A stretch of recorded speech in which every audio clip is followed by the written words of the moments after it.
to call the meeting to order, please, and I'd first like to welcome everyone that's here tonight. Thank you very much for showing up at our regular city council meeting for March 26, 2013. Our city clerk will call the roll call, please. Mayor Lloyd. Here. Mayor Pro Tem Parisi. Here. Councilman LaCuro. Here. Councilman Keaton. Here. Councilman Webb. Here. Thank you very much.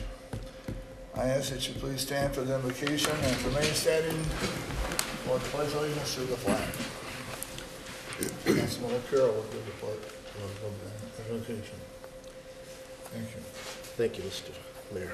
Holy Spirit, source of all life, we gather together as the elected officials of our community, charged by the people to discern our future together. We are a diverse body brought together by the same Spirit. We pray that we will be faithful to the work at hand, to set aside our own personal agendas, to seek out the greater good. Open our minds and our hearts to listen in for your will for us, and bestow upon us your wisdom and grace. Amen. Amen.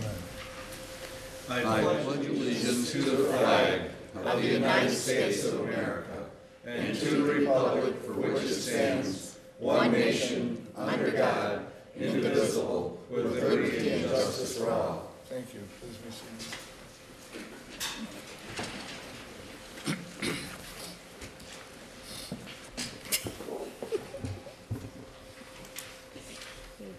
Yeah.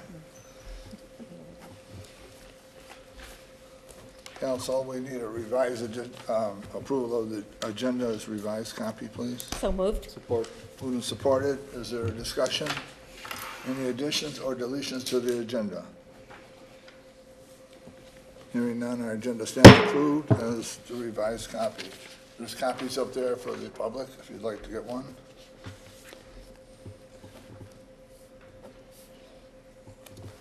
Is the Detroit Institute of Arts here? Yes. Hi. We have a presentation tonight. Right over there at the podium. Don't worry, we won't bite. We have analysis on the Institute, Detroit Institute of Arts, DIA.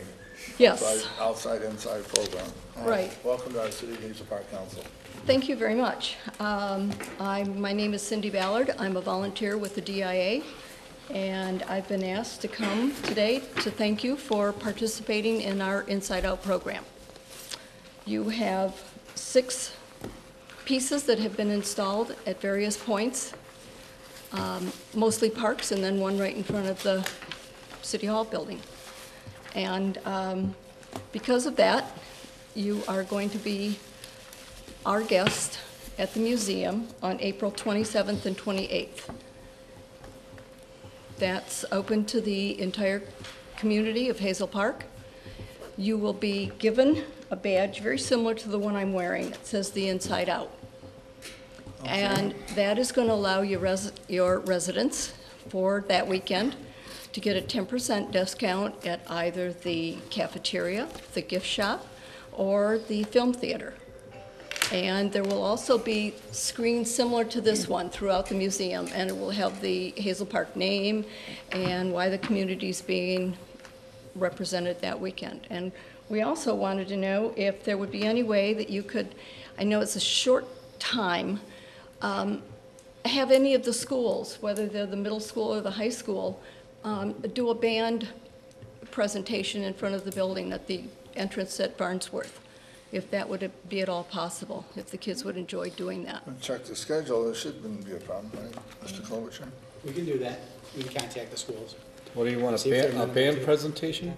Yeah. Yeah. At the DIA. You At got the 2 at board the members. DIA. I set up the schedule. Oh, okay. I should say that to you then. If, I know it's a very short notice, but if that would be something that the kids would enjoy doing. Okay. I don't have anything to do with it, but I'll certainly find out who I can. I have the information. Okay, okay. The other thing is that we were hoping that we could get the community to have something on the order of a bike tour from going from point to point. And within that, please contact again the museum, and we could set up a docent, maybe one at each station, so that they could discuss the art piece or see which one of them has bike abilities. We have a variety of ages of docents down We're there, all so. about bikes. Right? One of the pieces is at our local bike shop, There you so go. I know he's already planned it. Oh, good. It's funny that you would thank us for participating in this when I'm so grateful that we got chosen as one of the cities to participate. Oh, I think this is an amazing project. This is our 4th year, and we keep adding art pieces. And one of the pieces we added is Ellen's Isle, and that's out in one of your parks. But I drove around the city yesterday because I wanted to see where they were placed. And Ellen's Isle is I thought it's out here. Woodward Heights Road. It's out, it's at the bike store, Oh, Oh, the bike store? Continental Bike. Continental. But I was tickled to see one of my favorite pieces at the museum is the one that's right in front here, the Savoy Ballroom. I can tell you exactly where it hangs, and it makes me smile just like you're smiling every time I see it. So, and I'm positive that the one man that's in the front, that's in the dark suit, is Al Roker. You'll have to go look at it. Of course, it couldn't be because the piece was done in 1931, but it's a great program, and I'm really interested to see what the people of Hazel Park do come up with some ideas of. I know Shelley had talked about having our seniors, maybe a bus tour of the seniors going to them, maybe a little luncheon or picnic around, like a progressive picnic. right, something because like it that. is in most of the park areas. That'd be a great idea. And we have a shuttle bus. We could probably set something up like that. You know, bike tour is a great idea. And since our Bike tour, resident shuttle. bicyclist on the council is Andy Lacuro, who, can shuttle- played such a leadership role in bringing these things here, I think Andy All would be, right. We'll be riding. I know that Randy up there at Continental has already had it planned. So. So, but Just need the weather to it's a great, cooperate. it's a great project, It and is. we've been really amazed at how the communities have just sort of stepped in and really had fun with this whole program. Yeah. So, So we're we would grateful. take great credit for it, but the museum stole it from another city, so.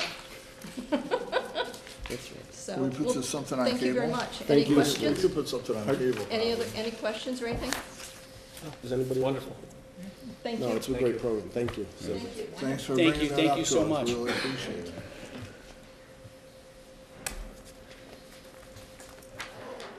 We could put something on cable, maybe. we can. I'm sure it is.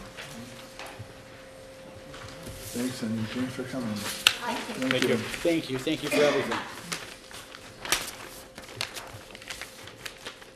Okay, it brings us to our civic announcements. Civic announcements from the audience. Civic announcements. Whoever would like to go first, please come to the podium, say your name and what your civic announcements is all about.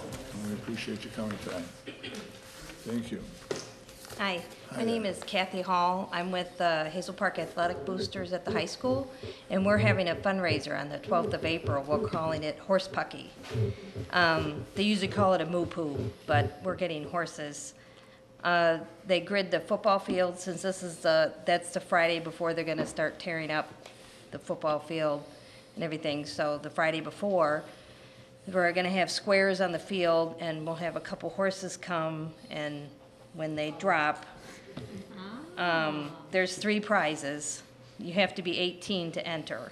It's from 5:30 to 7:30. They're bringing the horses, they're supposed to feed them ahead of time, so we're hoping it won't last that long.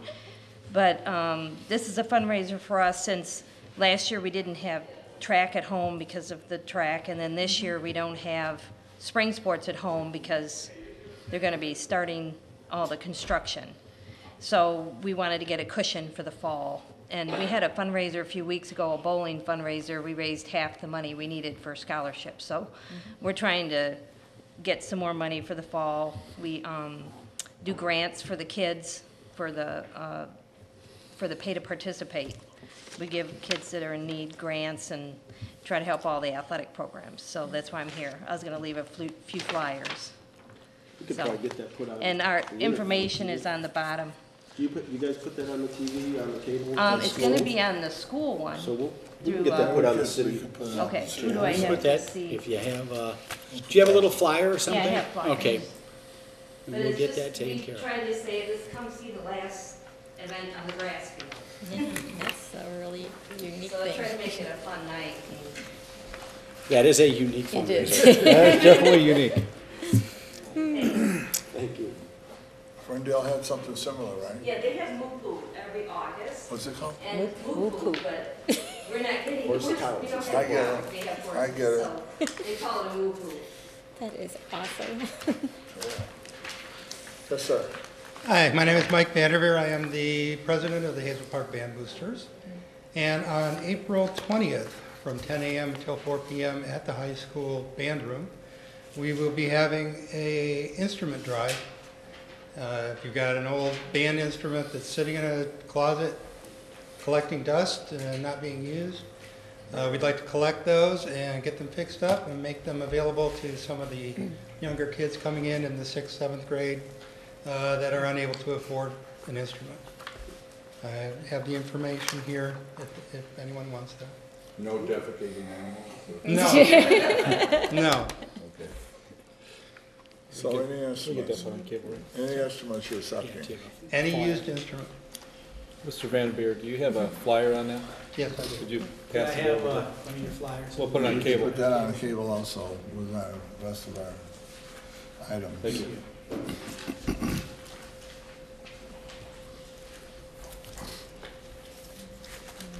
Hi, welcome to our city council meeting. Pleasure to be here, thank you.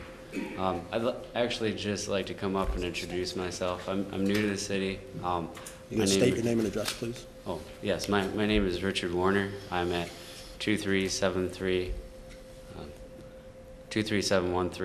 Davie Avenue, Hazel Park, Michigan, 48030. And I had the pleasure of meeting Mr. Kalash and Ms. Drum, but I do go to Walsh as a finance major, but I'm a part of the accounting and tax student organization. I'm the chair member of the philanthropy section, and so any way I can help the city and the community, I'm here for you guys. Thank you. Well, thank you. Thank you. Maybe you'd Very wanna- much. Welcome to Hazel Park. Yes. Maybe we have some boards or commissions to Yes. Yeah, we're gonna get an Yeah, application. absolutely. Good evening. Deb Holland, 305 West Milton. Glad you're here. Here to announce the next Good community. stuff. No, this is a civic announcement. Oh, okay. Good stuff is later. This is Oh, good stuff I also. thought you were jumping the gun. No, sir. No, I sir. saw your name here. April 16th is going to be the next Community Crime Watch meeting. It's 7 p.m. at Hazel Park High School in the Media Center. You go in the main doors, look to the right, you see the glass wall there. That's where we meet. And I guess in my generation, we called it a library. Anyway, that's April 16th, 7 p.m., and SACRA are going to be giving a presentation, and for our part, we've got a brand-new recycle bin that anyone who attends this meeting will be entered in a raffle to win their very own recycle bin. And just so residents know, the entire month of April, these bins are going to be available at a discount for $5. So if you want one early, you don't have to enter the raffle, but we'd love to have you come and participate. And if Shelley could fill you guys in on what soccer are going to be doing at this meeting. Hi, Shelley O'Brien. SACRA is our waste recovery authority, and what they have done is they do public presentations on recycling and things you can do with recycled goods. And they have recently revamped their presentation to make it more exciting and user-friendly. So I'm anxious to see this myself. Karen Beaver with SACRA will be giving the presentation. Thank you. And just one other thing, we are going to be announcing shortly, the Community Crime Watch members in our block clubs are going to be working to adopt our very own McGruff the crime dog. At this point, just by word of mouth and talking to some people in our block clubs, we've already raised $430. Now, that seems like a lot. The McGruff costume is a licensed costume, and it's $1,700. Currently, our lieutenant who runs the McGruff program, the Reedy program at United Oaks and the other elementaries, he has to go to Farmington Hills and borrow their old McGruff suit. So we think it's about time that Hazel Park, we have our very own McGruff, so we're going to start an adoption program so we can bring him here. So next time I come here, hopefully I'll have some more information on what we're going to do and how residents, if they want to make donations, how, where, when, all that good stuff. And just one other thing, Chief, are you going to be announcing the CPR class that's being offered? I don't have any information on it right now today, so Was it okay if I'd like to run over that.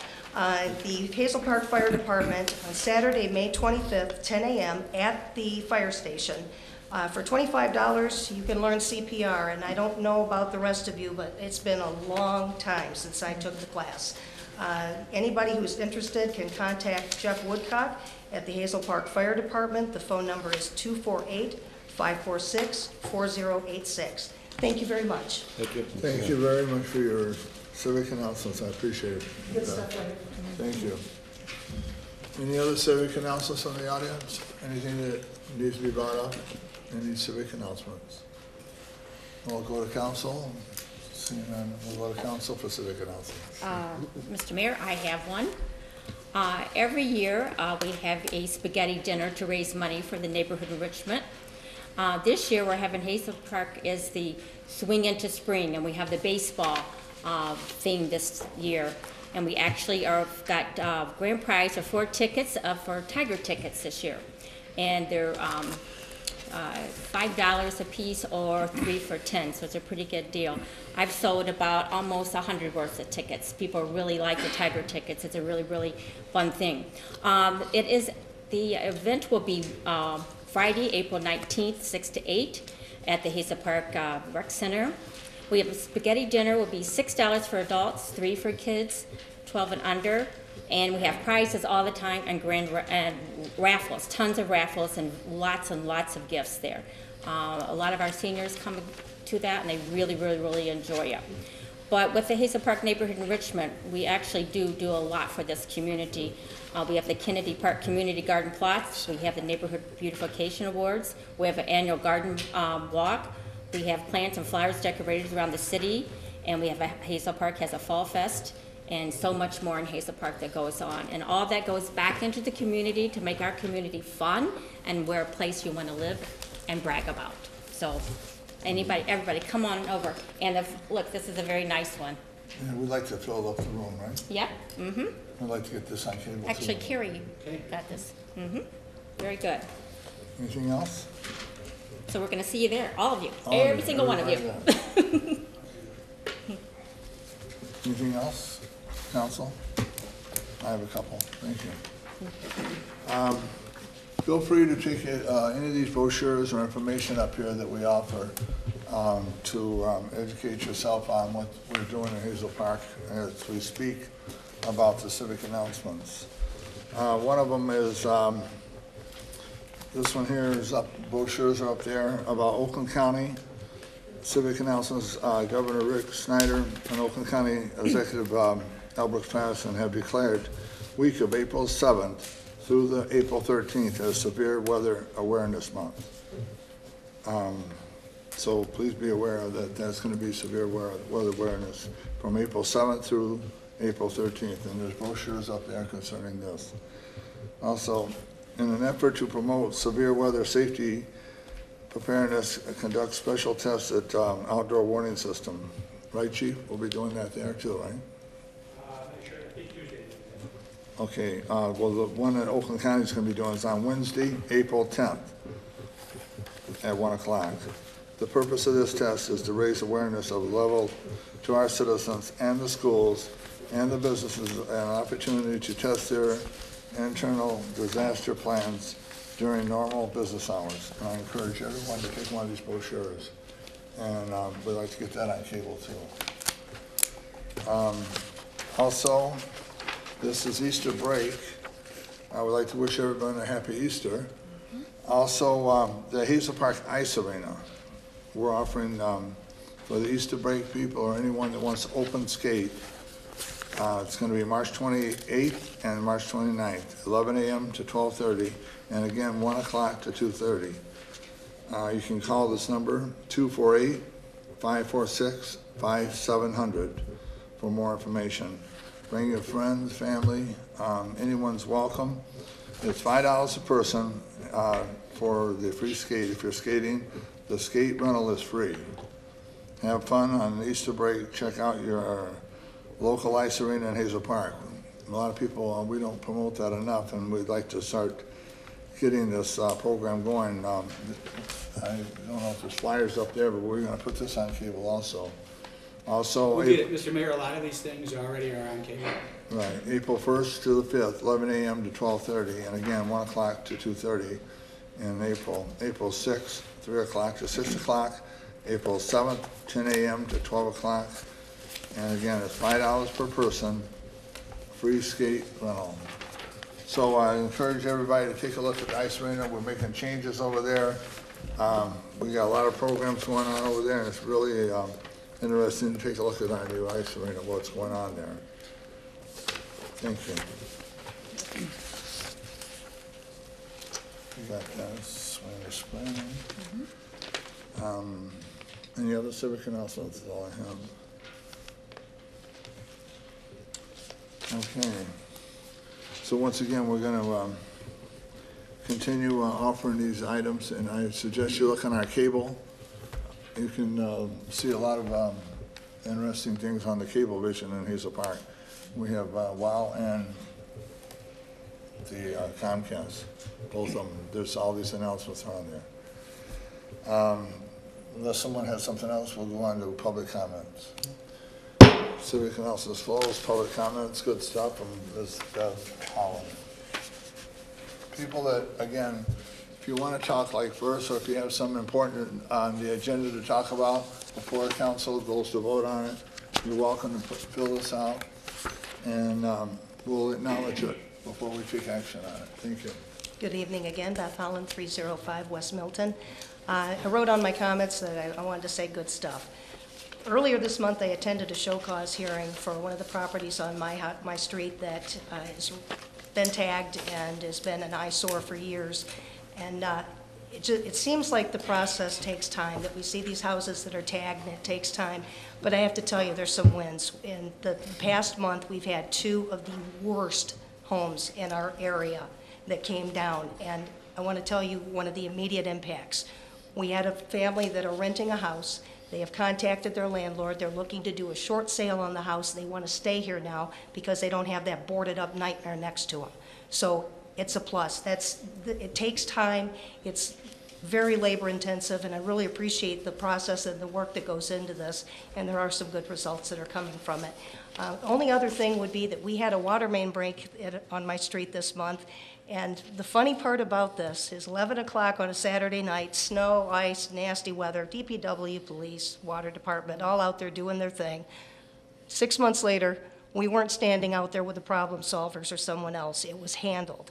And even though the water department put out notices stating that there was going to be some partial interruptions while they were working on this and resolving it, a lot of people woke up Sunday morning, it was over. They didn't even realize there had been a problem, so that's how effective it was. So thank you to our departments. We really do appreciate you. Don't get a chance to say thank you enough, but that's the good stuff. Thank you.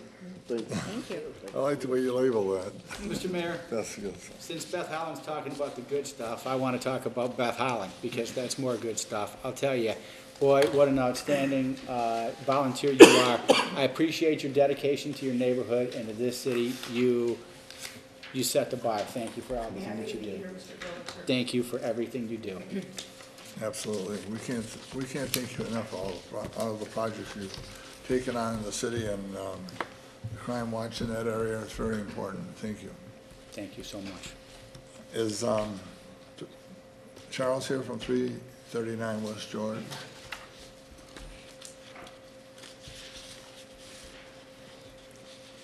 Concerning parking violations behind the Family Dollar, 2414048, John R. Yes, Charles Gladue from 339 West George, and also the manager for the past 8 years of the Family Dollar at 24148 John R. I handed out, I believe you have them, some copies.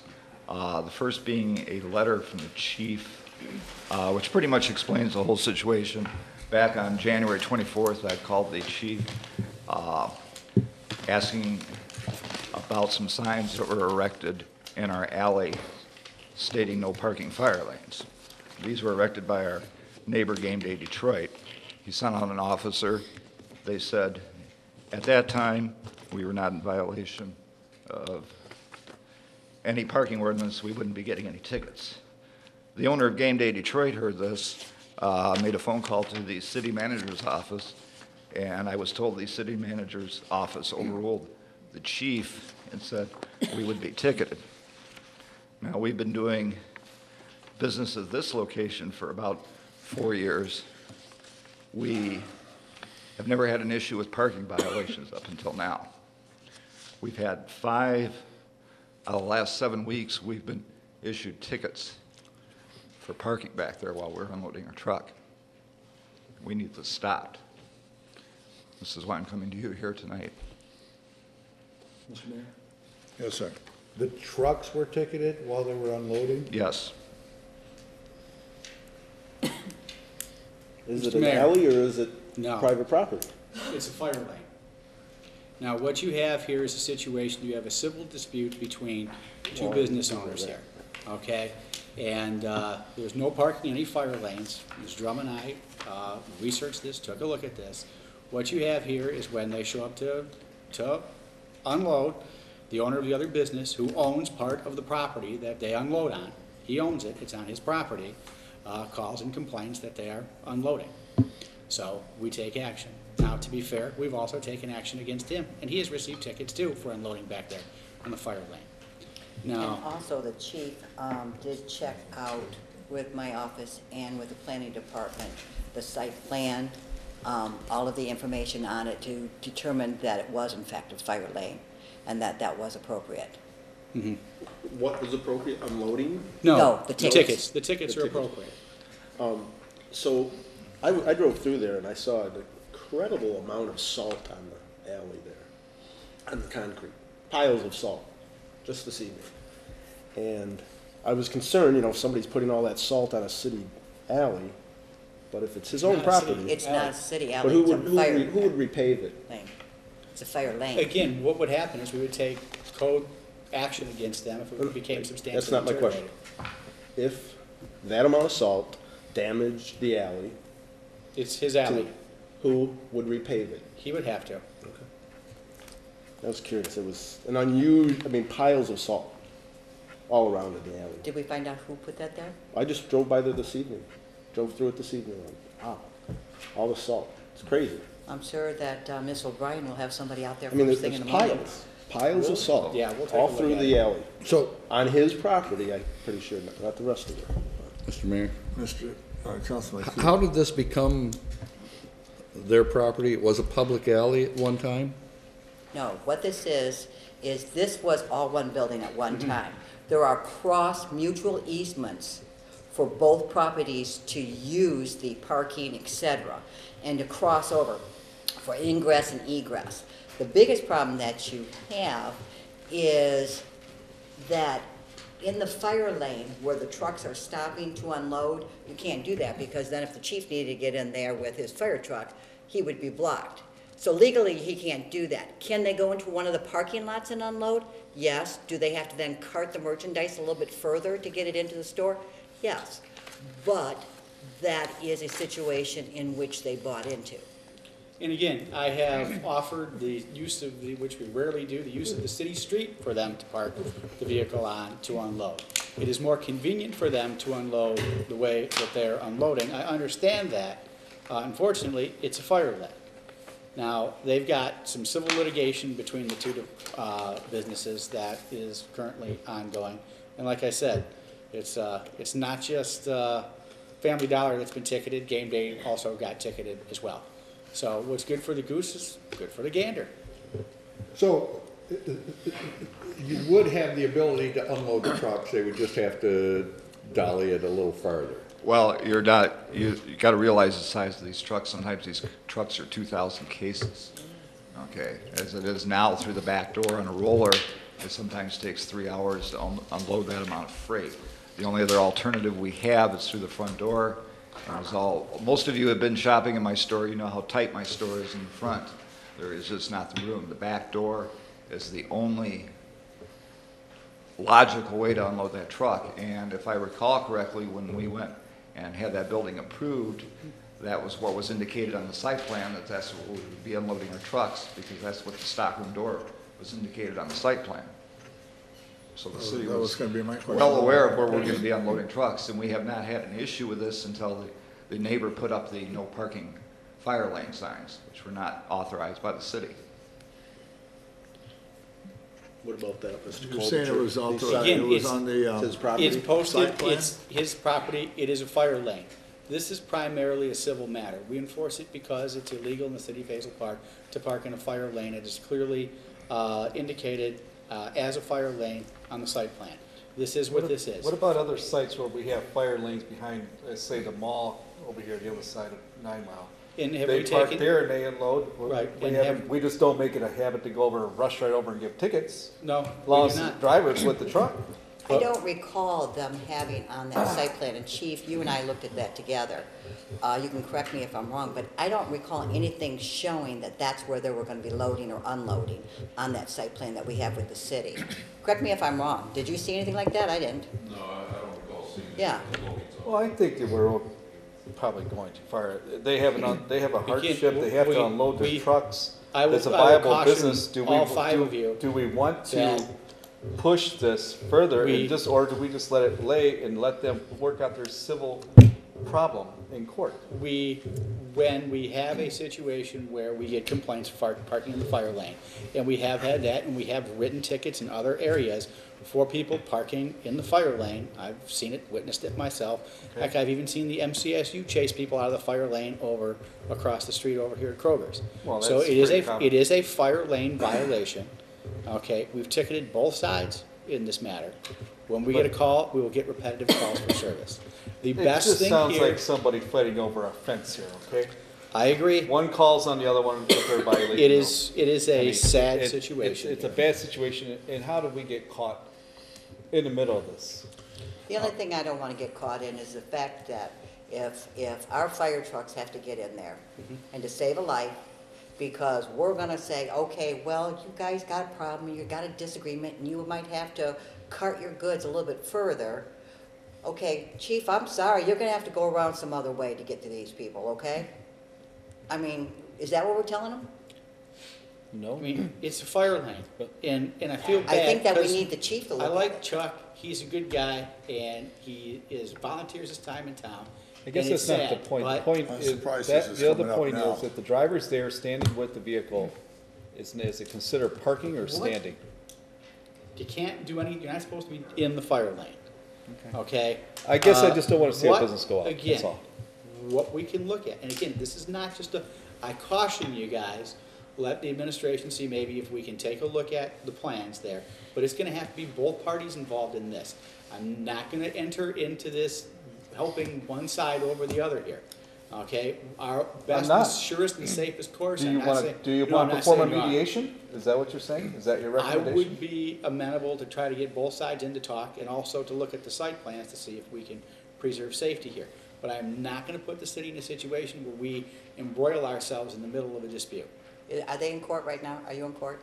They're in court over the violation of the mutual easement agreement between the two buildings. Then we're not gonna touch it while you're in court. Okay, I understand that, That's it. but that, to me, is a separate issue from this parking So violation. how's that gonna resolve the fire lane issue? Yeah, the fire lane to me is a whole Because the separate whole issue. property has easements, has fire lanes all mapped out.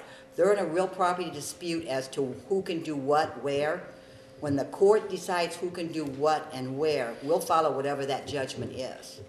If the court says, no, you can't, this is not a legal fire lane, this is a legal fire lane, we're gonna follow it. If the court says, I'm sorry, but you've got to park your truck over here according to this agreement that you bought this property under, they're going to have to follow that. And we're not going to disagree with whatever the judge says. We're going to follow with whatever that court order is. I don't think we should get embroiled in litigation that's between two parties that we have nothing to do with. But if our chief tells us, I don't need this to save these people, we'll consider that. I don't need to get in there, I don't need that fire lane, we'll definitely consider But that. then there's also the issue of trespass and other situations as well, until this whole thing is Okay, I addressed. just don't This is think- not something, I think we need to let this work its way through the court system, see where it comes out, and then if we get some clarification, they may get some clarification on other areas, they may not get any clarification with respect to the fire lane. But until the easement situation is resolved, it's not appropriate for mediation. So all we can do is enforce the law as, you know, these complaints are brought to our attention when we have the resources available. You're right, it's a sad situation that, you know, they're calling on one another, but it is what it is. This just came up now, right, recently? January 24th is about the date that those signs went up. I assume you all saw the When did you memo. open your business? We opened that business in August of 2008 at that location. Prior to that, we were down 9 years down at Kroger's, down by Kroger's.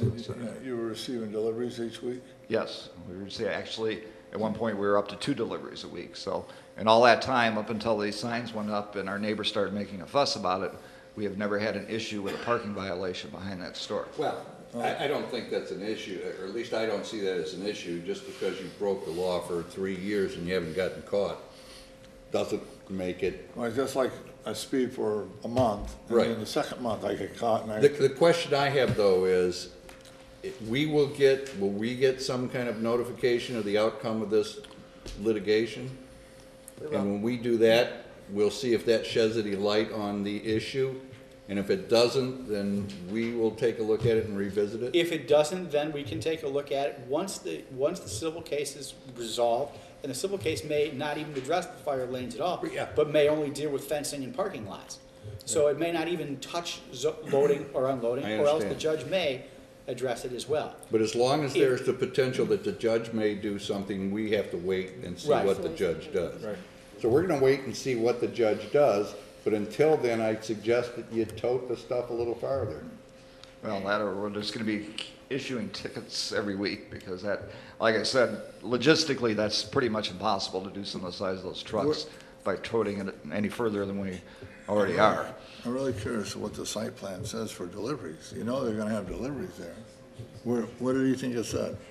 I'm sorry, what was it? What did your site plan say, just in your respective? The site plan showed our receiving door in the back, plus our stock room, which comes right off that alley. Did the alley, did your site plan show that alley, the part that is behind your business being a fire lane? Yes. I don't recall that. It's been. The chief now looked at it, it does. It does. The city attorney says that it does. I looked at it, it says that it does. It calls out fire lane. And we need to send the fire chief over there. And again, if we How don't they need could it as pass a fire something lane, if it's in the fire lane. if we don't need it as a fire lane, then we can take a look at that. But that's the site plan that we have right now, and we have that site plan for both businesses. There are substantial legal issues here that have got to be resolved in the court system, and until those issues are resolved, there's really not much we can do. I mean, there's no use in even taking a look at it until those issues are resolved. That's likely true. Now, again, would I be amenable to bringing both parties in to see if we could work something out? Yeah, but I can't do that when. But I mean, even if the chief went out there tomorrow and said, gee, I don't need this as a fire lane, that still would not. We're not doing anything until this goes through the court system. Yeah, but that still would not. One thing it will do is if Resolve the the chief issue. goes out there, because this gentleman says, okay, I'll just take the tickets and I'm gonna park there anyways. If the chief says, no, this is a safety hazard, we are gonna do something about it, because lives come over having to, wheel your merchandise a little bit further. I So I do understand want the that, chief to and go I'm out there not- and look at it. and I Yeah, don't we'll argue take, that I mean, point.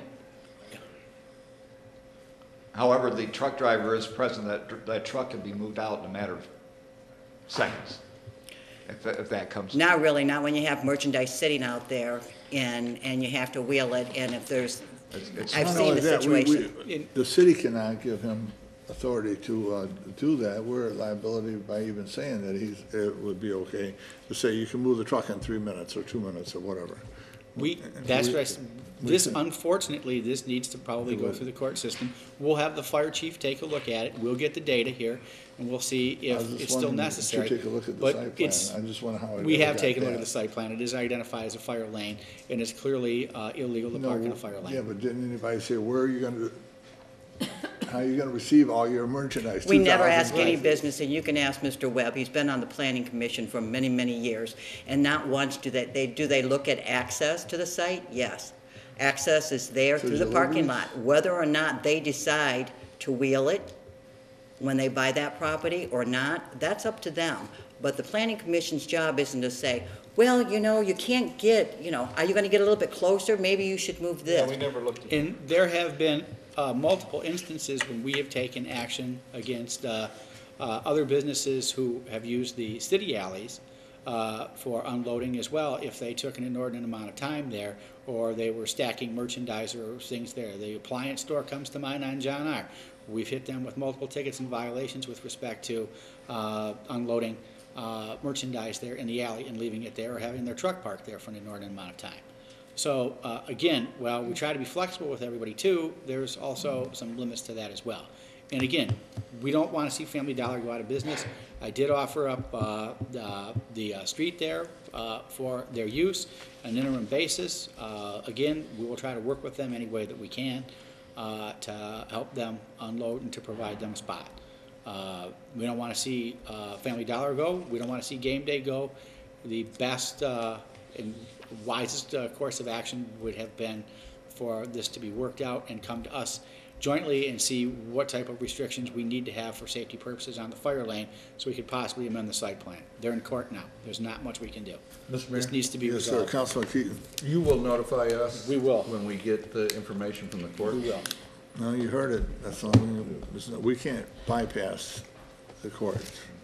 Well, I told- And we can't authorize you to unload there.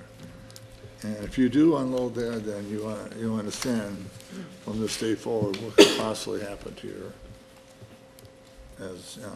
this is no way we could even think about saying that you could do it when you. And again, the other one who posted the signs, they got ticketed too. So we are equal opportunity ticketers. Anything Once else? it's been posted, notified, that's it. You understand where we're. One of the reasons I am here tonight in front of you to see if we could resolve this is because I was talking to the landlord's attorney, and he was saying he was gonna go after the city about all these parking violations. I said, hold up, let me go see what I can do first. So I was trying to save that whole process of starting here by seeing if we could get some resolution here. We're not scared. So Well, there wasn't an and intention to be again, scared, I was just stating a fact. What we're doing here is we're upholding the law, and again, I wish you luck. I have nothing but respect for your business. I shop there myself. You know, you do a good job there with that, and we hope you're successful there for many years. But we're in a situation now where I think all parties are best served if they can't work it out themselves. And again, it's above you over there. It's the district manager, it's the leadership of Family Dollar, it's the ownership of Game Day Detroit, and it's the landlord or the previous owners of the building that you guys are dealing with. And that's got to be resolved at that level. Okay. Well, thank you for your time. Anything else Thank we you. could- Thank you. Thank you. Joan Owens?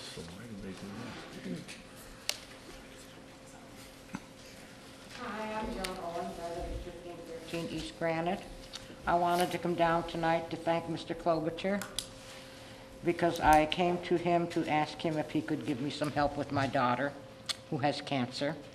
And he gave me a lot of help, and he got her into the Daily Tribune.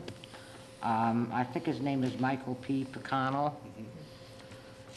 And I want to thank the Neighborhood Enrichment Program, Peggy Burleson of the Lions Club, John and Joanne McElmurray, and their son Kevin and daughter-in-law Christina, and Linda and Mike Smith, AutoZone, Lou and Sharon Hawkins. And I thank you so much for all that you did. It was above and beyond. You are so accessible. Well, thank you. And again, it's my pleasure. It's a sad case anytime that we have a resident who is facing a challenge like your daughter is. And this is a great community. One of the things that's great about this community is how we all pull together and we help somebody in need. And again, her daughter, Debbie Bonk, is facing a serious challenge. And anybody that has any resources that they could contribute, please do so, because she's facing, like I said, a very tough situation. And she's in my prayers, and I'm sure the prayers of the City Council and everybody in this community. Well, I wanted to thank you so very much. Again, you're very welcome, anytime. Thank you. Any other public comments now? We're open for public comments from anything. Hello. Robert Peterson, 141 West Harry. I'd like to add some additional comments on basically the farce that's going on down there at Family Dollar. All it would take to solve the problem is somebody go in there with a bulldozer and take the fence down, which was put up illegally, which is the court case. What I'm seeing as a concerned citizen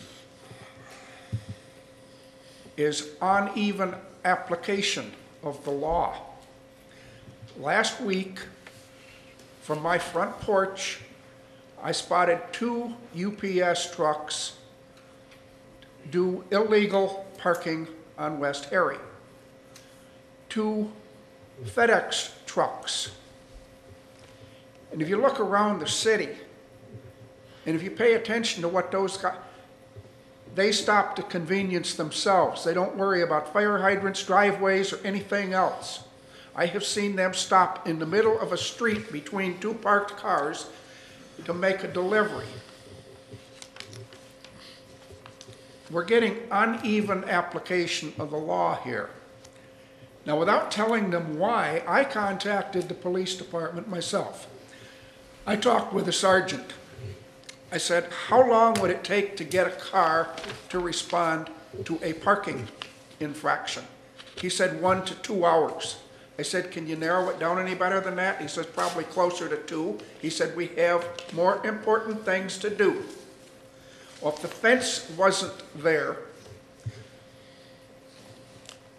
I, who don't know how to drive a fire truck, could still get even the ladder truck in there. That fence is the majority of the problem. And I realize that, yes, the law is the law, but it definitely is not being enforced evenly across the board. I went into Kroger's the other day. Now, considering that I spent almost $100, I was in there more than 5 minutes. There were 3 vehicles in the fire lane. They were there when I went in. They were there when I came out. I took the groceries home. I put them away. I came back to the post office to get stamps, which I'd forgotten. 2 of the 3 were still in the fire lane. Does the police department even drive a car through there? Or do they have other problems they need to take care of? The law is not being enforced equally across the board. Thank you.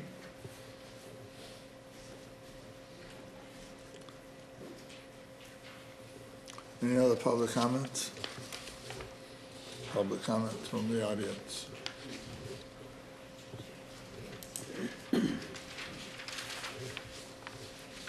Good evening. Hello. How's everybody doing? How are you? Good. I met the Easter Bunny at the bakery. We got an early meeting, so I brought you some, he told me to bring you some stuff. So Really? we got some stuff for everybody up here. Thank you, man. Easter Bunny Thank comes you. early? Wow. Hey, all right. Wow. The Easter bread bunny. It's all good, too. So here's for everybody up there. Well, thank you, Matt. Appreciate it. Thank you. Take care of that after the Happy Easter, everybody. Thank you. You same to you. Happy Easter, Matt. We appreciate you very much. Appreciate it. My pleasure. Tell us where the bread comes from? Where did it come from? Where I work at, Knickerbocker Baking. Wow, that's what he was asking. Right, We right. want to give him a free commercial, so. What was that? Knickerbocker Bakery. Knickerbocker Bakery. Madison Heights. Thank you, Matt. Thank you. Thank you very much. Happy Easter to you, too. Happy Easter to you.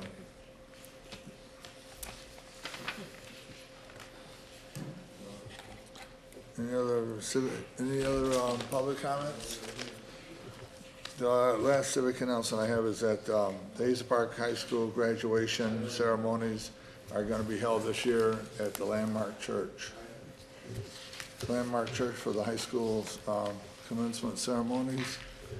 And you're couple reasons in case you want to know why, is because they're going to be tearing up the football field, putting in a new turf, AstroTurf, and the new, all around there it's going to be tore up, and working on that new bond issue, and they need, they can't hold the graduation ceremonies there. Plus, they can't hold it in the gym because basically, formerly, before many years, it's been too hot. And it's been uncomfortable for everybody, so they've made a decision, the school board's made a decision to hold the high school graduation 2013 ceremonies at the Landmark Community Church. So, thank you. Just want everybody to be aware of that. Okay, no other public comments. We're closing the public comments. We're moving on to the agenda. Mr. Mayor, before we move on to the agenda, I just want to comment on Mr. Peterson's comments at the podium. Just want to let him know that obviously parking violations are, well, everything is a priority. They're not a #1 priority. And one thing we do is when we get a call for assistance or a complaint, we do try to address every complaint that we get. When we do get complaints of this nature, it is our obligation to take action and do what we need to do. Had he called us about the persons parked in the fire lane over at Kroger's, we would have responded. It may have taken us 1 to 2 hours, depending upon the other types of calls that we have, because they are obviously a low priority. But we do try to answer even the parking violations quicker than that. And what we have here, unfortunately, is a civil dispute between two parties. We are enforcing the law equally. Both parties have been ticketed. So, again, this is not, unfortunately, a situation that we're going to be able to resolve at the city council level. It's in court. They're litigating this, and we'll see what the judge says. After litigation is over, and if the matter of the fire lane is addressed in court, we will abide by the judge's ruling. If it is not addressed, then it may be a situation where we can take a look at that, bring in the fire department and bring in both parties and see if we can't find a mutually acceptable and agreeable resolution. But right now, the fact that it's in the court system means that it's not appropriate for us to do that. So we get a call, we take action, and we take the enforcement when we have resources available. So, wish it wasn't like that, but it is. Okay. Moving right along. Asking for permission to approve our consent agenda 1 through 8. So moved. Support. Moved and supported. Is there Mr. any Mayor? discussion or Yes. any items that you want to bring up on the consent agenda? Yes, sir, Councilor Keaton. Item 8, Item 8, resolution regarding, like to ask the administration, is this consistent with state statute? Item 8, yes. well, just recently, right? That is, Yeah. that was added, this is just passed the state legislature, and we are mirroring the state statute with our municipal code. It takes effect on the 28th. Okay. And for the audience, anyone who has a child that has a graduated driver's license, level 1 or 2, remember your child cannot utilize a cell phone while operating a motor vehicle. Whether it's texting, no one can use, but they cannot even talk on a cell phone while they're operating a motor vehicle. They will be ticketed. And again, this is state law, we are mirroring state law with this ordinance, so it gives us the ability to prosecute it here locally. It's not a city council initiated prohibition, but we are mirroring state laws passed by our legislature. So once again, when does this take effect, Ms. Strong? The 28th of this month, a couple days. So we approve it today, it takes effect the 28th. Well, it's going to take effect, it's just we'll be able to collect the Right. fines then. Okay. Also, does anyone have any other issues on consent agenda? Yes, Mayor. Yes, sir. Item 2. Item 2, approve New business business, 21834 John R. Yeah, it's a nice business and everything, but I saw a lot of outdoor, a lot of the products sitting on the sidewalk. for sale over when they have a few nice days there. So. Which one is this one? The bridal shop. 21834 John R. Sarah's Bridal. They had a bunch of dresses, Yeah. clothes out there. What was out there? Have Jeremy. They had a bunch of clothes on the sidewalk, like, I don't, begrudge them, but I actually went in there from the beginning because I was They're nice curious. people. Yeah, very nice, and she'd had one before, closer to 10 Mile, Mhm. and she was in the Lions Club for a while. Yeah. Nice gal. I tried to invite her to stuff, especially to the Women's Night Out thing too, and to be involved in that. And I did say that she should be here. I did tell her that. So, yeah. Well, we'll give her a friendly reminder that we have rules and restrictions with respect to sidewalk sales and the She's placement. not getting the business. I think she's trying to use it that way. yeah. Yeah. She might want to try a board sign, the. Yeah. Yeah, she might want to try something else. Well, the board signs seem to, do just as much to bring people in as well. Yeah, we've worked with some other business owners who've been overly aggressive recently in placing stuff. I wouldn't have for said sale. anything, but if it was all over the sidewalk, you couldn't even walk past there. Yeah, it was just a little bit, and It then it was a little became a lot. overkill. Then, They can be on the part. One rack they of can go on clothes, the I'm not gonna license. say nothing, but I mean, it was like 8 we've, racks of clothing out we've, there. we've reeled a few of them in recently, so you don't want clothes from the street where Yeah. the gas is leaking and We'll have to make everything's it part of the, you know. we'll have to make it part of the license. So that, And they've had it pretty rough. Yeah. The dairy park and had a glass broke a couple of nights ago. Both of them, the front doors blown out of their shops as soon as they pretty much opened. She has my phone number too, and so. Okay. Okay, we will take the appropriate. So we may want to action. have some extra police patrols down there at so night. Council approved your business license, then here's what you have to do, right? We'll let them know. No, just trying to be nice about it. Yeah. Right, I mean, Okay, we're gonna try to be very nice and do it judiciously and let her know she's just got I mean, there one are rack- rules and one she's rack got of too clothes, much I don't see a stuff out problem with, there. but you can't block the sidewalk. That's What all. about Jason Bowles, silly fans? It's fine. Okay, anything else on the consent agenda anyone wants to talk about? Anyone have any objections to approving every item on the consent agenda, 1 through 8? Hearing none, so ordered. With the exception of the comments noted for the record. Brings us to administrator reports. Number 1, approve the ordinance to amend Title 15, Building and Construction, Chapter 15.09, Property Maintenance Code, Section 15.09.20, additions, insertions, and changes, subsection 106.3 on the first reading. So move, Mayor. Support.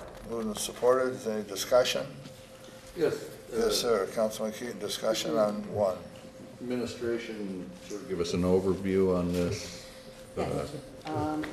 What we're trying to do is we're starting with the property maintenance code.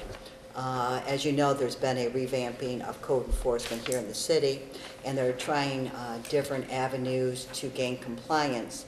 One of the things that we're looking at, and we're starting with this ordinance, is that if we gain compliance with regard to property maintenance violation prior to a court date, instead of someone having to pay fines, court costs, that we can dismiss a ticket upon compliance at the first court date with only court costs, and then instead of them having a fine or a misdemeanor on their record, we would rather dismiss the ticket, but then only be assessed the court cost, because it does cost us to gain that compliance by the time they come to court.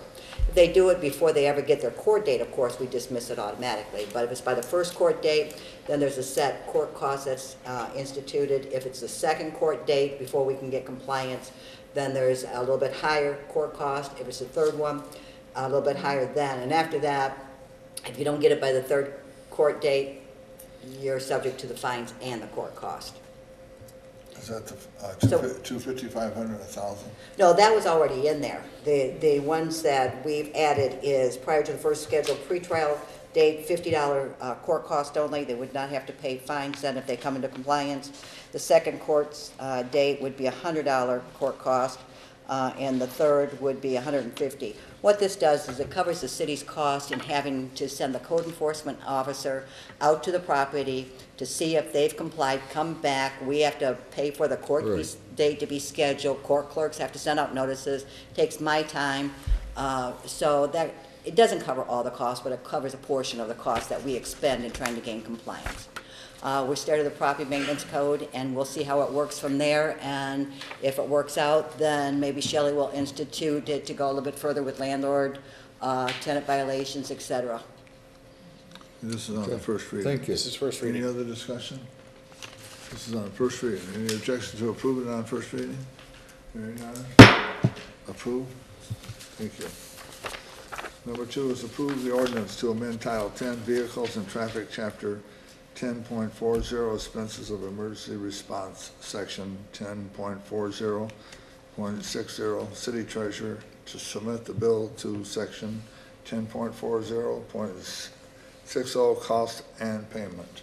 Mr. Mayor, this is a cost recovery ordinance. The city attorney can brief you if you desire further information. However, we believe this will enable us to more effectively collect costs due us from the cost that we incur for arrest of drunk drivers. Motion to approve, Mayor. Support. Moved and supported. Is there discussion on this? Where did we come up with the dollar amounts on this? Mr. Mayor and Councilman Keaton, what we have is we have certain costs under the law that we can recoup for drunk drivers, for police time, for firemen's time. The cost that we incur now averages anywhere from a minimum of $175 to $400 and some I see a lot of, for those that we do not have to take to the hospital to extract blood in order to get the blood alcohol content of the operator. Those that go to the hospital, of course, the time is much more, and it can go up anywhere from $700, $800. What we did is we looked at what a minimum charge would be, and then we wouldn't have to also incur the cost of having to go after them and collect them by putting this through the court and having a standard rate. We have followed this from other courts, including Ferndale. I spoke with both the chief and I got together with our judge here and with Judge Longo, and came up with a minimum cost that we could recoup, and we believe that we would have a much greater collection rate, and therefore we would collect more money instead of the way we're doing it now, which is the actual cost, even though it's higher. Does that make sense? Well, yeah, I'd like, Okay. you know, I'd like to see us be able to collect the full amount, but if we can't, if this might. Sometimes standardizing it like this and going through the court system, I think we'll probably, we'll collect virtually every time as opposed to hit and miss and Okay. chasing around with the collections agency. Chief Maybe Barner's here. Expand on that a little more. What I found is since 2008, well, first of all, you can only go back and collect 5 years. There's statute of limitations on it. There's $100,000 of uncollected cost recovery fees. We go to, we're trying to get a collection agency to collect that for us. They charge 50%. By going through this way, I brought this to Jan's attention and to the judge to try to streamline the process. It's very, it's time intensive for us to fill out the forms just to attempt to collect it. It then goes to the treasurer, who has to go through the time to figure out every individual officer's rate of pay and firemen's and, you know, everything that's involved. And so to try to streamline it and to make sure that we get payment, we come up with these figures and believe that, you know, instead of having outstanding, you know, $100,000 sitting out there, if we can collect on this, you know, so it's not so high that people don't pay it, that it does get paid, and, you know, hopefully, like I said, streamline the process and increase our revenues. Well, if it does two things, if it helps us recover some of the costs that we expend on people who don't know how to act, and we also help hopefully create some kind of minimal deterrent for people who think they can drink and drive and wreck things. Oh, and absolutely. They You have to understand as well, as I'm sure you're aware, the fines for drunk driving are astronomical for court costs associated with it. Right. We also forfeit their vehicle. So they have to pay us, if it's a first offense, $250 to get their vehicle. Plus, and that doesn't include the impound fees. They have to pay the impound yard. So, this is, to make it reasonable and collectible was the point behind this. Excellent. Thank you. Thank you, Chief. Thank you. And this was to be passed on an emergency basis, so it does not need a second reading to be adopted. Okay, any other discussion on this matter? Anyone objecting to approving this? Hearing none, so ordered. Thank you, Chief. Another one from Chief Barner, Police Department. Number 3, approve the traffic control order 559, section Mr. Mayor, 15, handicap parking at 428 East Milton. Administration requests from approval. the police. So moved. Support. Moved and supported. Is there any discussion from council? Nope. Any objection to approving this? Hearing none, so ordered. Number 4 is award demolition bid 1948 demolition of 361 Hamada to Salem Design. For one bid only, 7449. Administration requests approval. So moved. Support. Any discussion? Anyone have any Yeah. discussion? We got a little discussion. Why is that one so much more than the other ones? Yeah, it's some big house. There's only one bid, so. Can't be that big. We tore bigger ones. We tore big houses down for like $5,000. Again, and we only got one bid. One bid, I know, that's what I was Honestly, I think what's happening is that They have a lack of bidders. people able to do the work. I So think that we need to therefore- start contacting some more bidders out there. Should we rebid that? Well, it's Under not these that much circumstances, more. right. Just for $2,000, no, because I guess the what I'm whole saying. process of delay will cost us Let's probably. let's find some new bidders. Let's put out some more requests and see what we get. We may not even get, we only got the one bid on it. If we would have gotten 2 or 3 other bids, maybe we'll get 3 higher bids next time, so you never know. We will contact some more contractors out there so that we Well, I can get know some more that bids. We other always cities try to are get more. utilizing most of those contractors we used before. The biggest problem that we have is that although we've been doing this now for 15 years. Right. A lot of the other cities are doing it, and they're using the money that they got from federal funds to demolish these blighted properties. So these contractors aren't as hungry as they used to be. Supply and demand. Yep. Some of these we don't even recognize. Gladiator Construction didn't bid. Right. Just want to bring it up. No, good point. It was a little high. We always, yeah. We thought the same. We always do very well in terms of our demos here because we're, All right, motion was made, discussion, and administration is recommended for approval. Any objections to approval of this? Nope. No. Okay. Motion carries. Salem Design.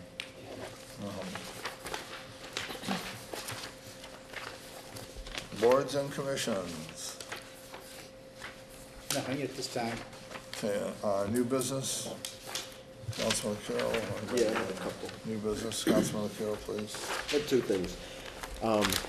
First, I would like to see us eventually go, at least council here and maybe more of the city, go paperless.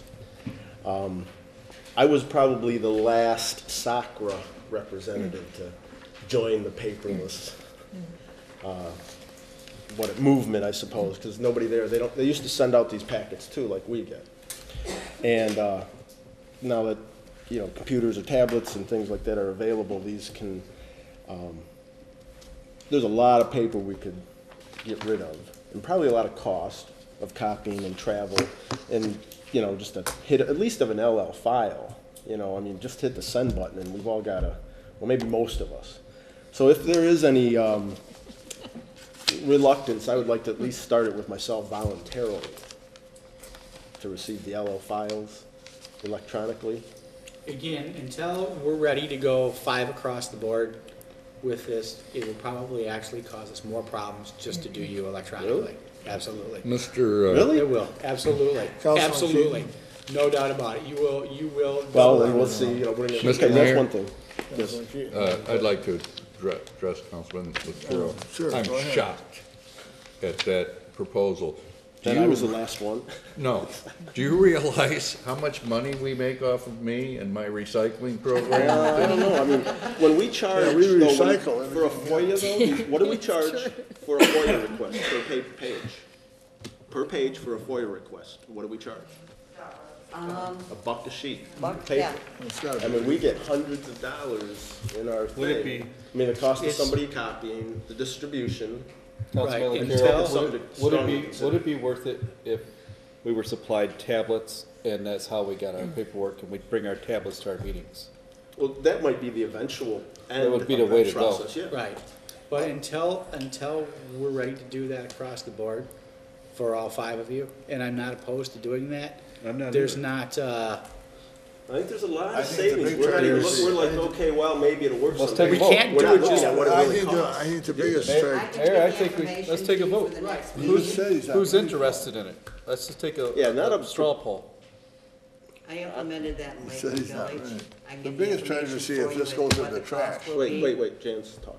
I can get the information to you by next council meeting as to what the cost will be and how it'll have to be set up, so that you guys can make an informed decision at that time. Yeah.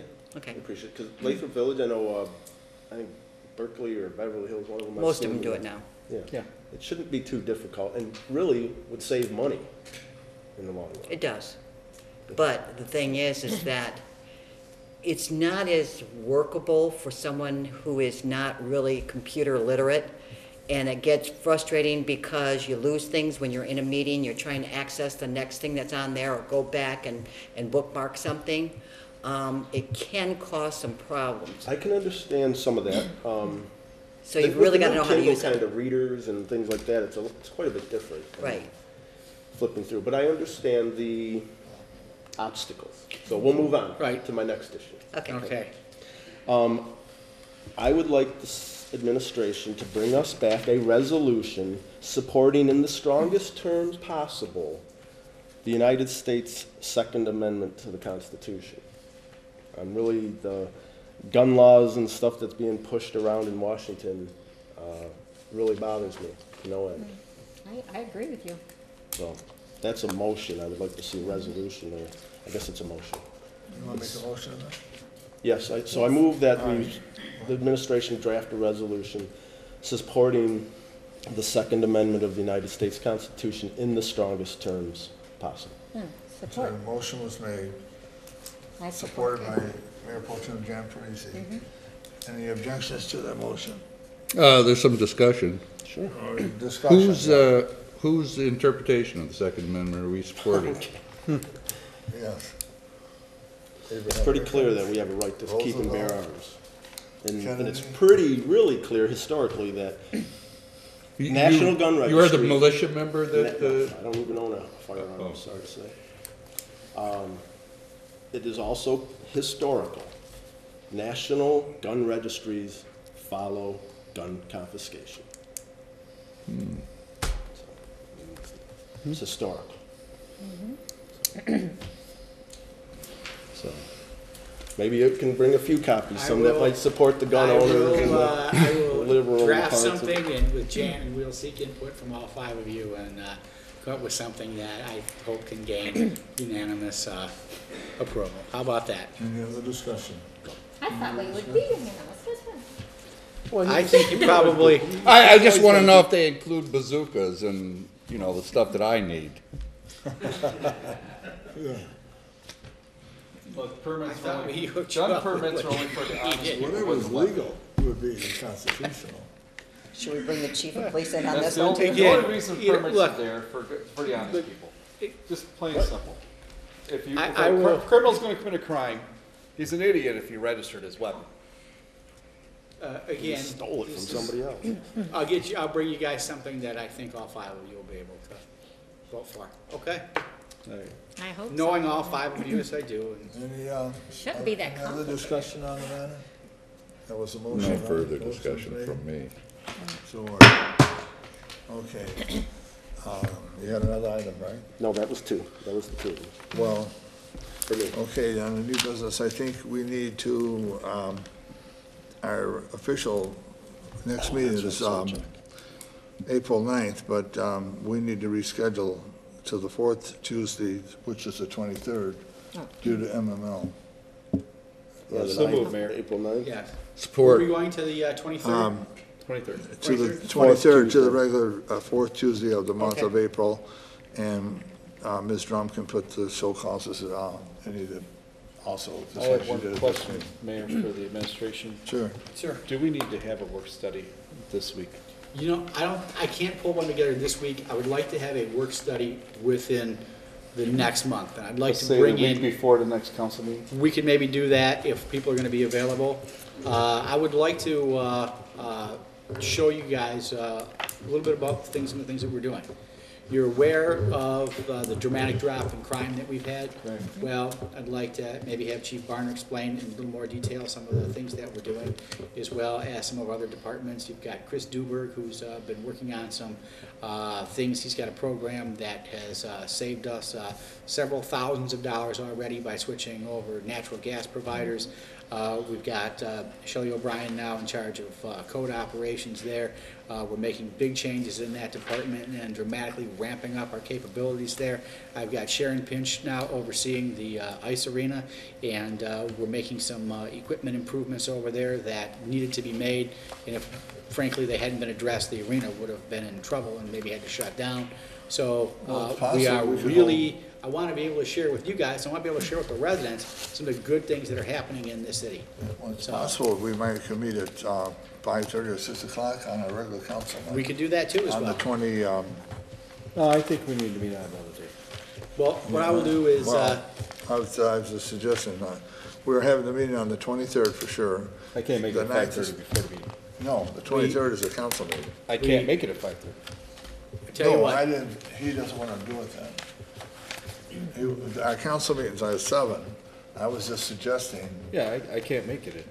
that if you can't make it, then we'll do it I another day. have to work. Right, I understand. We'll see if, We all have to we'll work. see if we can get. We're not you retired, know, Jack. I understand. Everybody's Maybe we can together set on a up date. another special meeting sometime in April. And But the 9th is One canceled, other the thing. 23rd is the regular fourth meeting of the month. when are we going to have a budget meeting? We've got preliminary budget numbers already. Those preliminary numbers obviously are in deficit. As they come into clearer focus probably, we could start a budget update meeting as early as next month. So First week of, no, second week? What? I would say sometime second week of April, perhaps our first. Let's have a preliminary budget If meeting. we, after we get back from MML, have a preliminary budget meeting and we'll show you what we've got. All right, let's see what the numbers look like. We have the actuaries in? We have all of that in terms of pension obligations and all that. Yeah, we've got all that. Can I get a copy of that? Sure. Thank you. And just so everybody understands, this Friday is Good Friday. Going into Easter, the 29th, City Hall will be closed in honor of Good Friday. So our next regular city council meeting is the fourth Tuesday of the month, and it will be April 23rd, 7 o'clock. Is that right? Yes, sir. You know, say straight on that? If that is your pleasure. Okay, then, it's ordered. Now, anything else on the new business from council? No, sir. I'd like to request a 5-minute recess or so before we go to show causes, please. Sure. So move. Support. Thank you. 5 minutes, quick. We'll be back in a few minutes.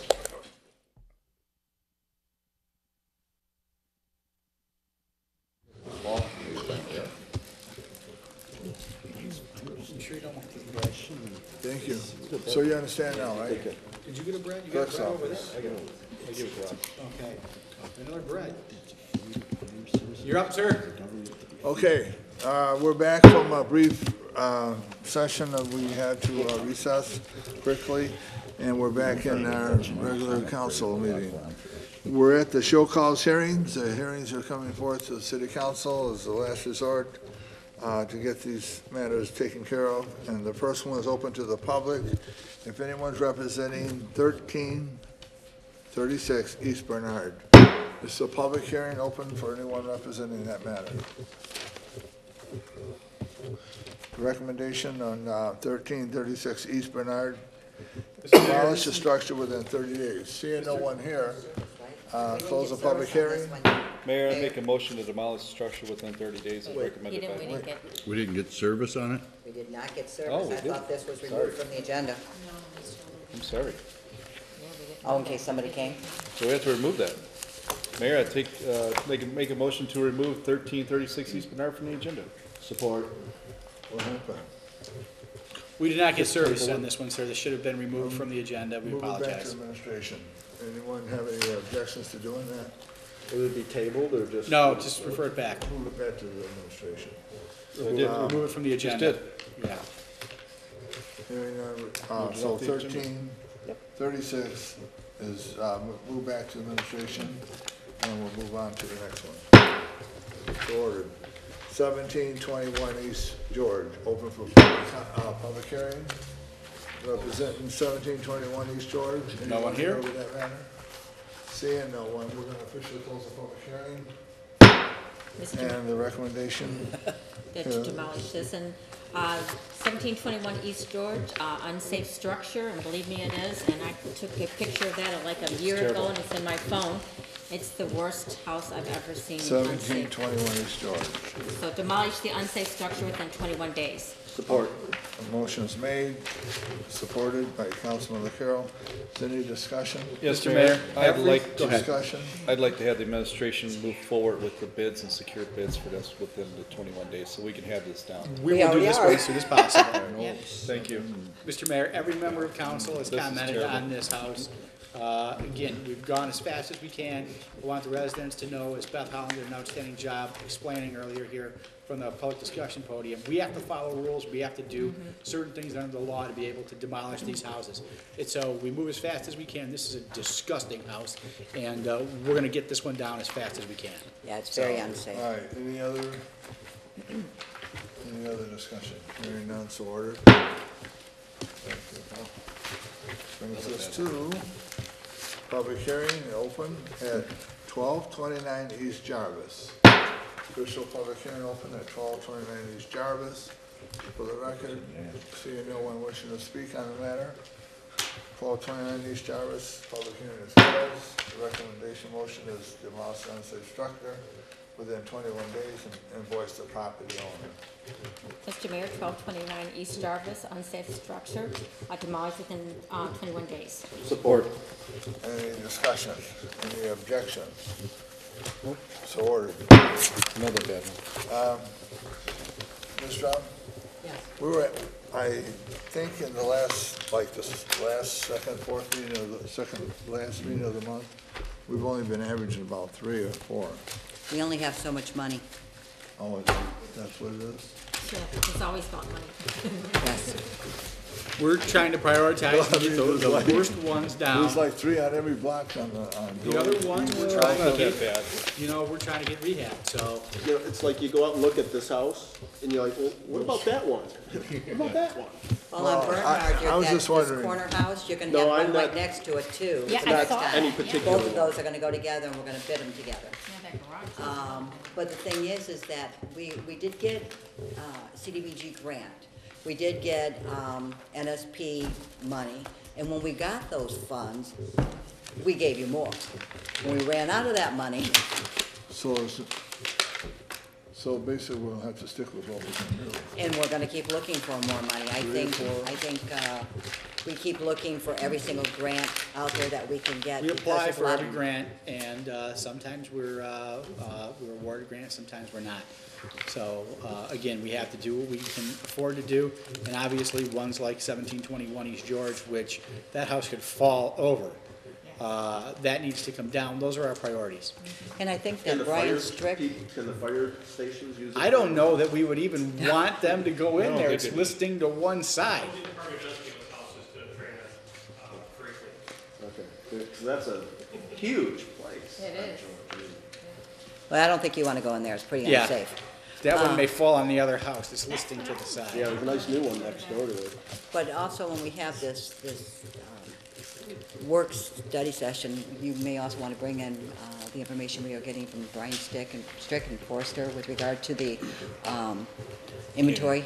Yes, and again, and I'll talk a little bit about that during my comments. Okay. All right, so Roger, I guess it's all set our 3, and we're done with the show calls. Thank you. So thank you very much, in case it was necessary for you to be here. Nice seeing you, Rod. Thanks for hanging out with us, Roger. Work on some more unsafe structures out there. Okay, that's the last show calls to the city council. And we're at communications from the city manager, Mr. Klobuchar. Bring us up to date on your updates, since we don't get updates. Well, first of all, well, you always get updates, I call you frequently. First of all, I want to wish my wife Diane a speedy recovery, and thank you all for all of your thoughts and prayers. Diane, happy Easter. Yes, she is on the mend and on the road to recovery, and we're getting good news from her doctors every day. So she's out of the hospital. So again, I want to thank everybody for their concern and let you all know how much that meant to her and to me. And thank my employees as well, and all the residents who also inquired about her. So doing well. You know, she's at home, she's watching, so get well soon. Let me know if it comes in clear. What's that? Yeah, and I hope they can hear it, yes. Let us know if it comes in clear. Well, because usually if it doesn't come in clear, I will get a text from her that says the sound is bad, so hopefully she's watching. Somebody brought up the program that we've got going with the auxiliaries that's been recently instituted. And this was a brainchild of our auxiliary coordinator, Brian Strick, and one of our auxiliary officers, Brian Forrester. With the support of Chief Barner, we're undertaking a program in which the auxiliary officers are going to patrol and visit as many vacant houses as we can. This will help ensure that nobody is vandalizing these homes, and also they will become eyes and ears in the neighborhoods for us to inventory these properties and also to find out more of them. We have an ordinance that requires vacant properties be registered with the clerk's office, so we're going to be able to identify more vacant properties, ensure their registration. Also, we'll be able to find out other instances where vacant properties that we have registered are no longer vacant, people are living there. We want to make sure they're living in safe structures, if they're owner occupied, if they're living in an unlicensed rental. So we think that this program will have some value and merit in terms of dealing with our housing stock. Again, I want to thank the auxiliary officers who are volunteers. They're going to be trained how to handle situations if they find these buildings occupied by people who are living in them and also by people who are in the process of vandalizing them. So this will be, sure.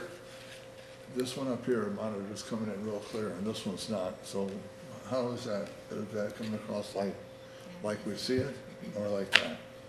I don't know. Because this is the one This that is the the court one. uses? This is right. This, I think that one is the TV over there. Okay, again, we've been having some problems and some issues with Comcast. They're related to Comcast. We work with them to try to get those resolved. You know, we haven't heard many complaints from WOW. So we'll try to work with that. I don't know until I get the report, or I watch it, or I hear from residents in terms of how it's looking. But anyways. Can you hear back there? Can you hear what it's saying back there? Yeah, absolutely. I was just wondering, sometimes I can't hear you. Okay, so. And you were saying? Okay, so we think this program will be very effective and very valuable to us in terms of dealing with that portion of the housing crisis. We added another part-time code enforcement officer, and we think that that's also going to be a much more successful program. We're revamping that. As you can see, there are new ordinances. We're restructuring the responsibilities for the code enforcement officers, and we've got one who's reduced his hours, and he's now very part-time. And so we have the 2 new part-timers, and we think that these changes will also help us more effectively address code issues. So we're going to do the best that we can with the resources that we have to make sure that Hazel Park remains a good place to live, work, and do business in. Our number 1 priority is stabilizing these neighborhoods and stabilizing property values. As we all know, Hazel Park, like other communities just like us across the state and across the country, has been hit hard by the housing crisis. We have these programs in place. We also have the land cure, which will act as something like a land bank to help us maybe acquire and get a hold of these properties. We were prepared to take more than the treasurer's office was prepared to give us. Had they been as cooperative then as they are now, I think that we would have been able to make a bigger dent in the problem as well.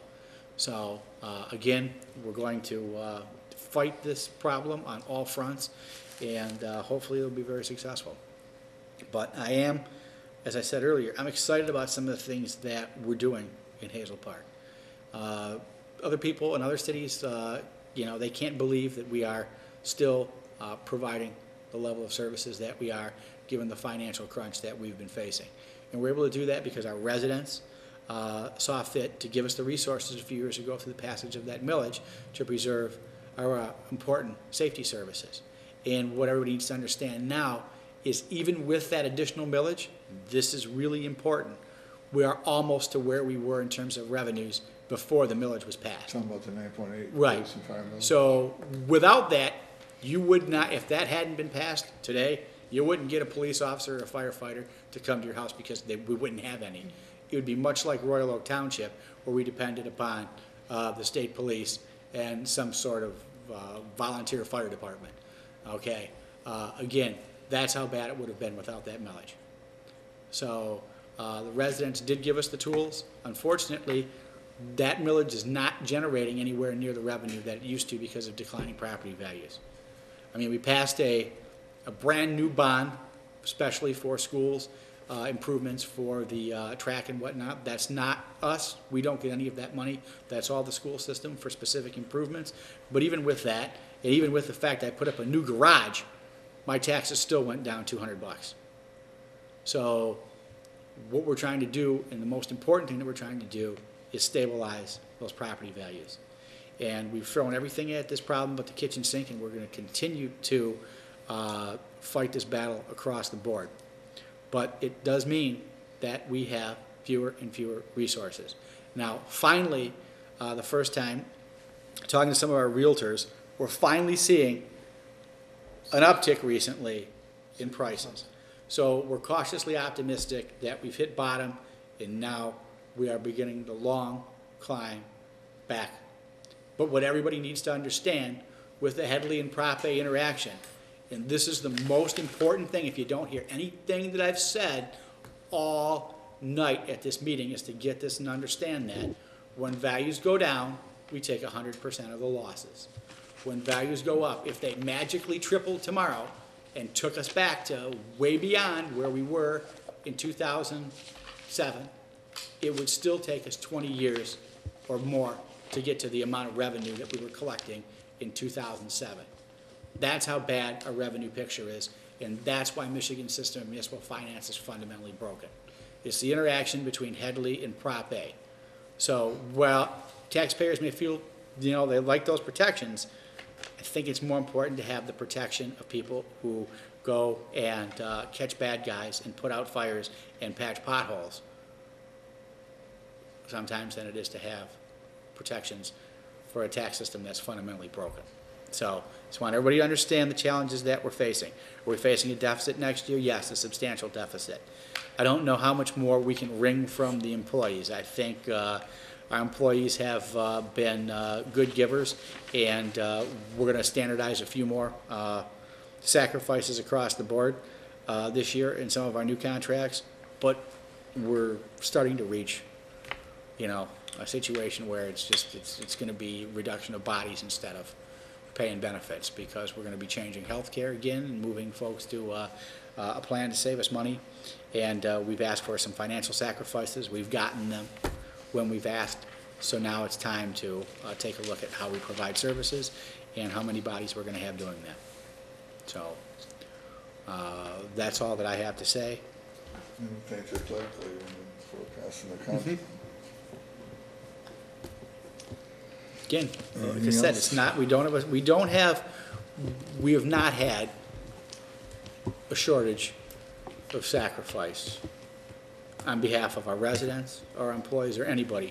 What we have is a really crappy situation that we're going to have to make the best of and be innovative and make sure that we do what we could have to do to provide services. Okay, thank you. But again, that said, I'm excited. You look at what's happening in terms of filling vacancies. The one bright spot that we had in the budget was personal property taxes went up over $100,000 of extra revenue. Again, that was hardly anything to offset the hundreds of thousands of dollars of losses that we had in real property taxes.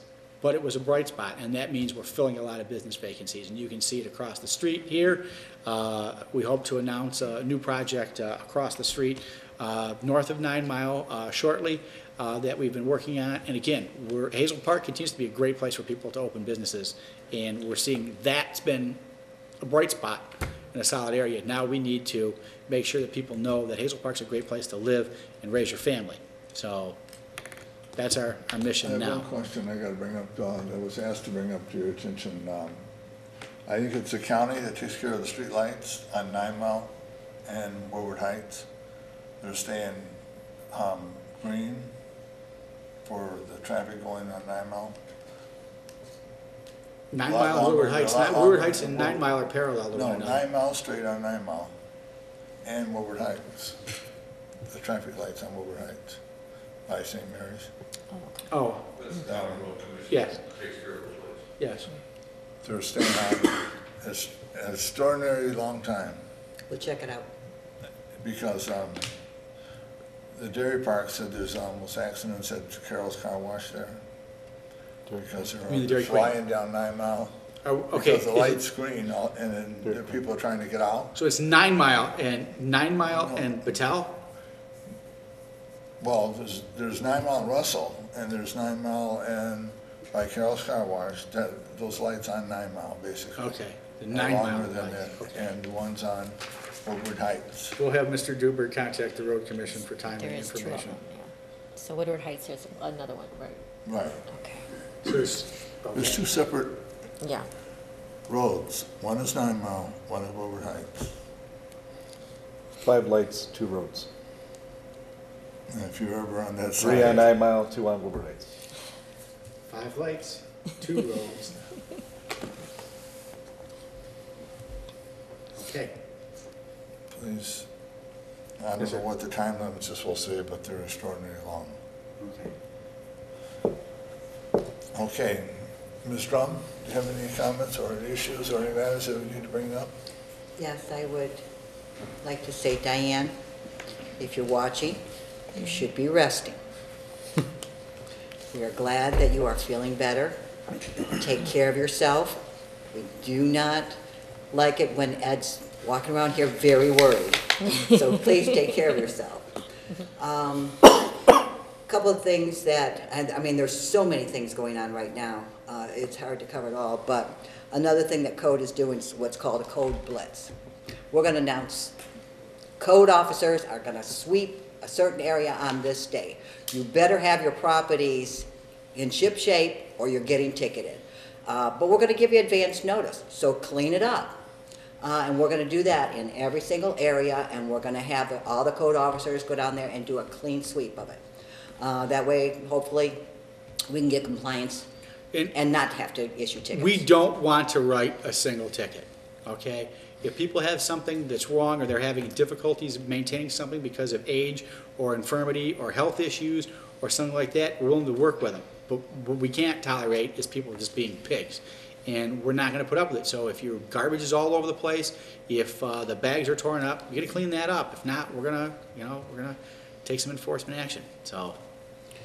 On an up note, like Ed was saying, is I was informed today that on our next nuisance per se agenda in front of the hearing officer, we usually have anywhere from 17 to 26 properties that are brought for hearing. Out of the next agenda, we had 5 that came in and paid the bonds, took out building permits, are going to make the repairs, which is unheard of. I mean, they're coming in, they want to make the repairs now. We had 2 that actually came in, pulled demo permits, and tore the places down themselves. This is looking up, which is great. That means that people are actually going, okay, I want to take care of the situation because property values are starting to go up. So it behooves them to make these repairs and to bring these houses up because they're taxed at a low value. Get it done now. You don't want them to be taxed at a higher value when you make these repairs later on. So that's working. Also, code enforcement and the DPW and everybody else in the city with regard to our last staff meeting has been going out, been notifying places like the Kroger parking lot, especially in front of the McDonald's.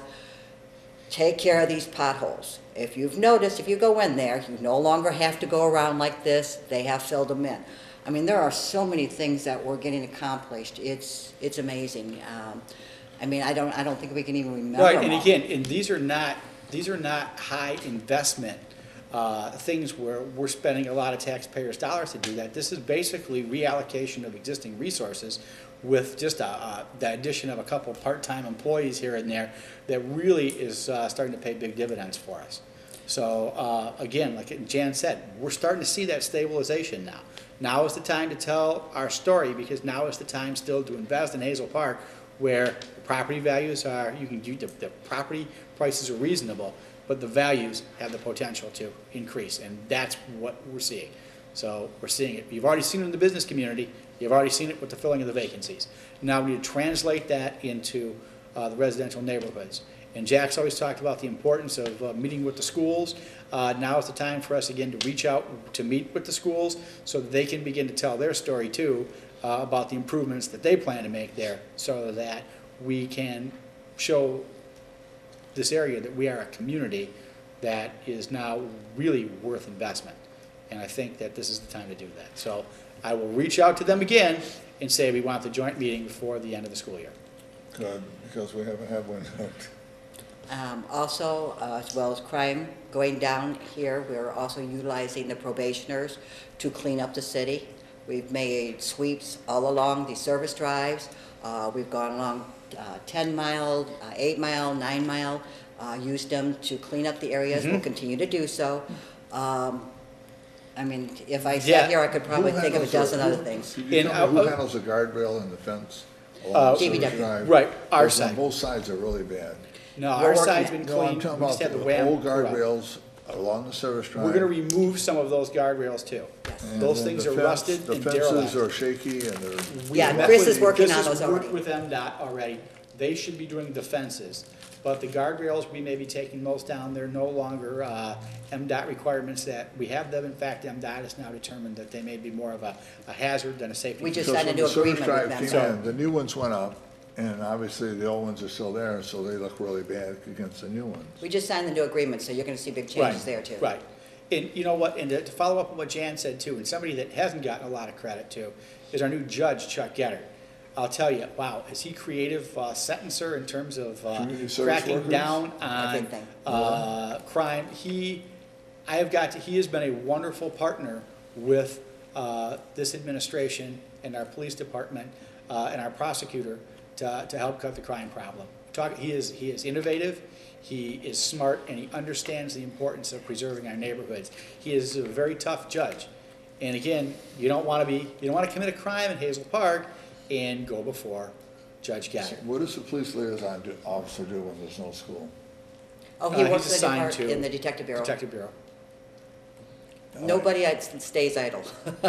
Nobody. We have work for everyone. If it's a snow day or something like that, he's. No, the chief works them no matter Yeah. what. He has a caseload.